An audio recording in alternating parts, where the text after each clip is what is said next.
बातमी धाराशिवमधनं आहे। इथं बंद असलेलं कला केंद्र सुरू करा किंवा इच्छा मरणाची परवानगी द्या, अशी मागणी धाराशिव जिल्ह्यातल्या कालिका कला केंद्रातनं केलं गेल्याचं समोर येतं आहे।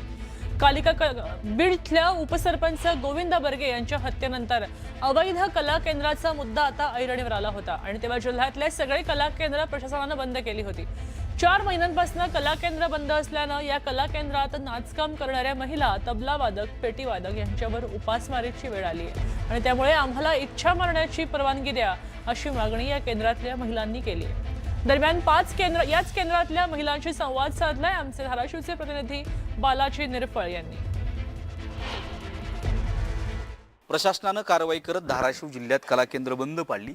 या कला केंद्र बंद पडल्यानंतर मात्र या कला केंद्रात ज्या नाचणाऱ्या नर्तिका आहेत त्यांचं उपासमारीची वेळ त्यांच्यावरती आलेली आहे। गेली 4 महिन्यापासून ही कला केंद्र बंद आहेत। धाराशिव जिल्ह्यात बघायला गेलं तर तशी अधिकृत कला केंद्र ही 6-7च्या घरात आहेत आणि प्रशासनानं ही कारवाई करत सगळीच कला केंद्र जी आहे ती बंद केलेली आहे। जवळपास सगळीच कला केंद्र धाराशिव जिल्ह्यात बंद आहे। महाकाली कला केंद्र आहे ते चालू आहे, मात्र ही कला केंद्र बंद झाल्यामुळे कुठतरी यांच्यावरती अन्याय झाला आणि उपासमारीची वेळ या कला केंद्रात आणि इच्छा मरणाची मागणी कुठतरी ही कलाकार जे आहेत आता प्रशासनाकडे करतायत। 4 महिने झालं कला केंद्र बंद आहेत। काय सगळी परिस्थिती, कसं चालतं सगळं? प्रथम तर नमस्कार सगळ्या ह्यांना। आणि 24 तारखेला आता येणाऱ्या उद्याच्या 24 तारखेला म्हणजे उद्याची 24 तारीख 4 महिने झाले आम्हाला बंद केले। काही गुन्हा नसताना काय नसताना हे सगळे कलाकार उपासमारी सारखं माझ्याकडे येतात। मी या कला केंद्राची मालकीण आहे। हे सारखं माझ्याकडं असं म्हणजे रडतात पडतात, अन्न नाही, काय करायचं, कुठं जावा, कोणी घेत नाही।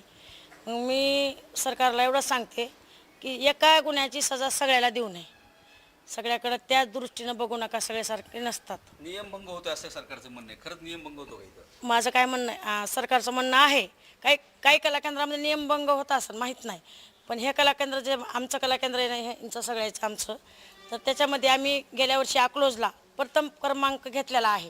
त्याचे माझ्याकडे सगळं आहे, ट्रॉफी आहे, प्रमाणपत्र आहेत, आमचे कलाकार साथीदार आहेत, सगळे वाजवणारे बिजवणारे सगळे आमच्या घोंगरावर चालतं, सगळं नियमात आहे, कुठला गुन्हा दाखल नाही, काय नाही। काय मग सरकार? सरकारकडे एकच मागणी आहे की सगळ्याला एकसारखं समजू नये, सरकारनं कला केंद्र चालू करा, आम्हाला सगळ्याला जगण्याची आशा द्या आणि नाही तर मग आतमध्ये हा करायची परवानगी द्या, इच्छा मरणाची परवानगी द्या सगळ्यांना। आमचं कला केंद्र बंद आहे तर आम्हाला काहीच सूचना गेली, काही सूचना केली। एकूण जर बघितलं तर या जरी महिला असतात तर यांच्या मागे देखील कुटुंब असतं, यांच्या मागे देखील परिवार असतो, लहान मूल घेऊन इथं आपण बघू शकतो की महिला आहेत। आणि ही सगळी परिस्थिती बघितल्यानंतर प्रशासनानं जरी कारवाईचा बरगा यांच्यावरती उगारला असला तरी यांची होणारी आत्ताची उपासमार किंवा यांच्या होणारी सगळी अवस्था पाहून प्रशासनानं एकतर इच्छा मरणाची परवानगी द्यावी किंवा कला केंद्र चालू करण्याची परवानगी द्यावी, अशी मागणी या महिला करतायत। जिल्हाधिकारी यांच्याकडे अर्ज केलेत, कोर्टातही काही प्रकरण आहेत, मात्र प्रशासन यातून मार्ग काढत नाही, त्यामुळे कुठेतरी उपासमारीची वेळ आलेली।